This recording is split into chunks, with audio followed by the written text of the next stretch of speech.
Hey guys, rdbigdog here. Welcome to the video, part 1, Misplays for Days. This video is going to highlight misplays, going to have some fun, going to have some laughs, and hopefully learn something. Don't make the same mistakes we all make. We're going to kick it off with a misplay by yours truly, and then we'll jump into some of the other misplays that I've captured over the last week or so. Hit the like button down below, hit the subscribe button, all the links to all of our other content down below, and so you can follow us and follow me and get all of the notifications for when the new videos come up. Enjoy the video, guys. See you later. Alright, here we go. The first misplay. The first misplay is by yours truly, and this is a missed lethal. So let's take a look at what happens here. Alright, so opponent's playing out their turn. They take out the Marine. Leaves my Panther on the board. Boom, my turn. Awesome. Alright, so I got 9 damage to execute. I top deck the Naval Task Force. I go ahead and hit face. Leaves them with 4. Now I'm looking at all my cards and try to figure out what I could do next. So, what was the problem here was that I just played too fast, right? And that's the main problem in this game. If people play too fast, you don't count all your options, and then you miss opportunities. And so, if we take a look here, what I should have done was, I'm going to play out the long time here just to get an artillery on the board, planning for my next turn. But in reality, what I should have done, I'll just pause it right there. If I would have done the Naval Task Force into a supply shipment, that would have cost 2 plus 2. I had 8 credits, so it would have been 2 plus 2 to attack. It would have gave me a plus 2 plus 3 on the Panther, so I would have done 7 damage, 2 more damage, leaving it at 2. And the 10.5 artillery here does, on deployment, 2 damage to HQ. So realistically, I missed lethal there. I should have supply shipment, dropped the artillery, game over. And instead, I give the opponent 1 more turn. I do win this game on the next turn, but obviously high-risk situation when he's got 5 cards in his hand and I let him have another turn at it. So that's effectively a missed lethal opportunity right there. Alright, so this one here is an interesting case. It's a missed Nashub value. So he's got the Nashub on the board. If you recall what Nashub does, Nashub will give you plus 2 credits for every time a friendly unit kills an opponent enemy unit. Alright, so let's take a look at how this plays out. So we're waiting, the opponent draws their card, they're thinking, and we're waiting for them to make their move. Alright, let's see what they do here. Alright, a little bit long, let's jump ahead a little bit here, jump ahead, jump ahead. Alright, so they drop that artillery. Okay, so here we go. Now I'm going to hit their 1-1 to take that out. I drop my Stug down, smoke screen. That's all my credits. I'm sitting pretty here. Alright, so I'm going to pause it right there. Alright, so now they have an Nashub down. Okay, so it costs 1 to hit with the Nebelwoofer, take out my artillery. If they do that, it costs 1. They get a plus 2, so they would have 5 credits instead of 4. So they have 1, 2, 3, 4 cards in their hand. I don't know what they have in their hand. Maybe they have nothing they could play out for 5 credits. I have no idea. But we'll see what they actually do here. They're thinking about it. They're not sure what to do. So they Eagle Claw the support line. So when you use an order, you don't get Nashub value. You only get Nashub value if you attack with one of your own units, and then they hit face for 2. So again, they could have had 5 credits. They got 3 more cards in their hand. I have no idea what they have. Maybe they could have got Nashub value and dropped a 5 card. Maybe they made a mistake. Maybe they have nothing in their hand they could have played. But just at the face value, looking at that there, it looks like to me a Nashub value misplay. Alright. Alright, so now dropping in the next one. This is a Panzer 35 deployment trigger going in the wrong order. Alright. I actually think this is me again. So there's a couple in here for me. I make misplays because I play fast. Alright, so we drop the 4-3 down, the Panzer Grenadier. So did you see what happened there? Alright, so let's rewind that and take another look again. Alright. Oh, alright, so where are we here? Alright, so dropping the Panzer Grenadier down. Now the Panzer Grenadier is an infantry, and it gives tanks a plus 2. Alright, so that's going to give my Panzer 35 0 operation cost because it's an infantry, and it's going to give it a plus 2 attack. But the tank has to be in play before you play it. It's all fine and dandy. I got the plus 2 on the Hummer in the front here. That's great, but I miss out on damage because of not putting my Panzer 35 down first. I missed out on 2 damage to HQ. All right, so here we're going to be looking at another mislethal situation. All right, so let's watch this play out and see where they mislethal. I remember this one. It was a little bit tricky. They got to add up all their math and all their units for what they could hit with. All right, so end turn right there. Let's see what they have. So I have 17 health, 6 plus 4. They're going to have jump ahead here. They're going to have their credits.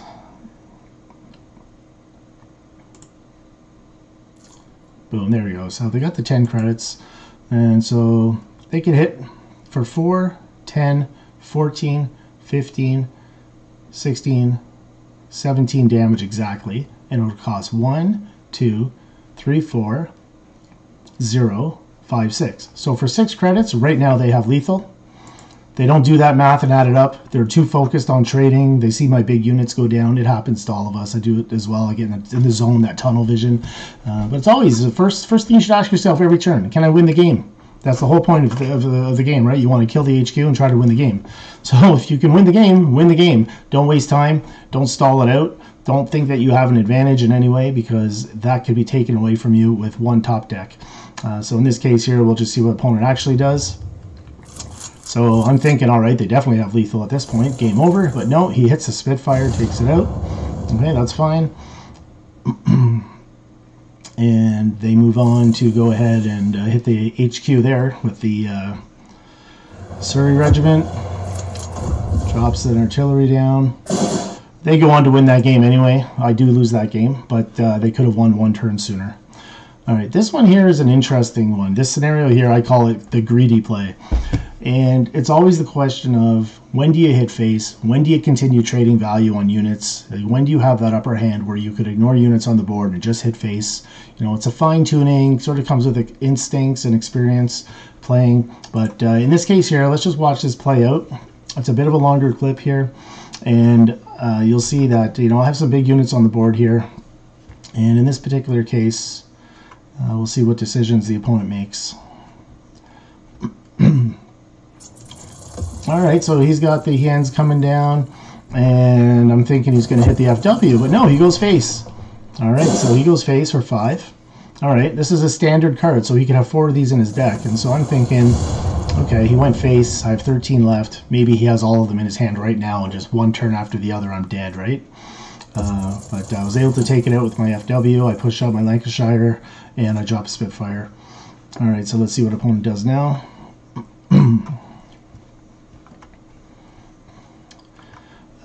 Right, so he's thinking, got 9 credits, lots of opportunities here.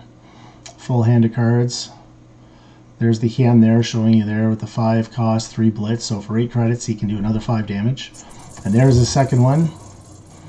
Again, doesn't trade, goes face, leaves me with 8. And so now he knows the most I'm looking at is 12 damage, because this will do a double tap. This infantry will do a double tap on the HQ. So I trade off his Hien with my Lancashire. I drop the tank down, the blitz up to the front, hit face with Spitfire. So now it's 14-8. So now I'm thinking, okay, well, next turn, I've got lethal. So if he drops another Hien, I don't have much to worry about. That's going to do 5, leave me with 3. Big deal, right? Should be fine. All right, takes out a tank. Leaves him with 8 credits still. So he can definitely still hit me with another Hien. Drop me down to 3 health. Oh, he doesn't have another Hien in his hand. So he only had... Alright, so in this case, he only had, so far what we know, is 2 Hiens in his hand. So he got the 10 damage. Now he's trying to slow me down, because he doesn't have the lethal that maybe he thought he had. Alright. Alright, so I get the 26 Engineer. It's a nice HP buff for all my units.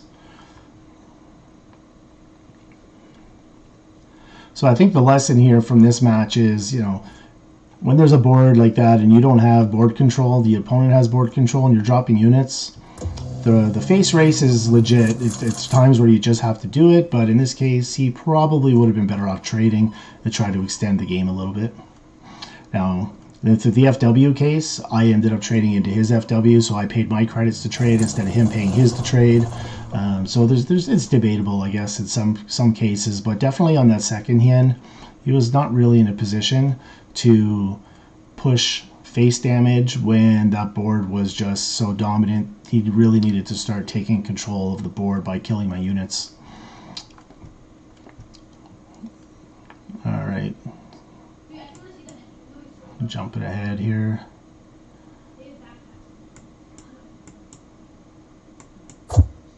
Jumping ahead. Oh, there's the third hand comes down, and he hits me with it and drops me down to 3 health.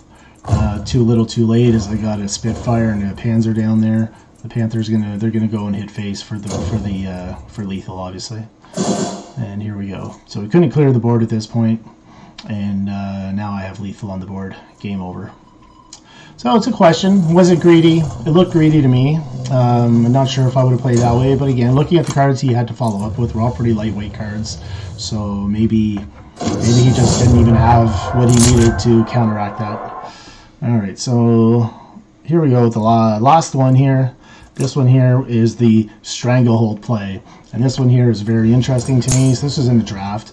So here we are. First turn, dropping the old Greyhound down there. Is a good turn 1 play for US. Waiting to see what the opponent's going to do here. Opponent passes, doesn't have anything. So here we go. Turn 2. I drop down a turn Stranglehold. What? What? What is going on here? So I play a 2-cost unit on turn 2 that takes 2 credits. Opponent played Stranglehold. Stranglehold's a tempo card, right? You want to play this later in the game, maybe when I have 9 or 10 credits, and I'm going to drop something that costs 4 or 5. You strangle me out of the rest of my credits. Stranglehold is not a turn 2 card. You don't play it on turn 2. Even if you have nothing else in your hand and you're just trying to use your credits up, you hold Stranglehold. It doesn't play at turn 2 ever. Even if I only played a 0-cost unit, what's he going to stop? I mean, and especially in draft mode. Draft mode, you're not looking at aggressive archetypes where people are going to blitz out a bunch of units at you, like with the Japan deck or something. And I'm playing USA anyway. And, this is just a really, really poor use of a really good card, actually. Stranglehold plays very well in draft. If you can get it in later rounds, you could really put literally the Stranglehold on somebody when they're expecting to play out 10 or 12 credits. And they only get to play out 3 or 4 when they drop 1 unit. Boom, all their credits are gone. But on turn 2, not a good play. So there it is. There's the Stranglehold. And there might be a bit more going on. Oh, we have more bonus footage here. All right, let's see what goes on in this one. All right. All right, let's see what opponent does here. Oh, sneaky maneuver. So he buffs his infantry and then kills my 34th. All right, so let's back that up a minute here. All right, so, and again, and this is something that I see a lot with players, especially new players. Buff cards are your order cards that will increase the capability of your units, right? So when you play those buff cards, you want to make sure you're going to get value from them. And that value could either be offensive value or defensive value, depending on your situation. So here we are. We're on the board here. I've got a 34th infantry down. He's got the 2-1 infantry. Can't remember what it's called. And what, 15th maybe? Or anyway, can't remember what it's called. All he has to do is trade. It's a straight trade. 2 for, straight up. Attacks for 2, kills, receives the 2 damage, he's dead. It's a straight up trade. So why on earth would you play sneaky maneuver on top of it?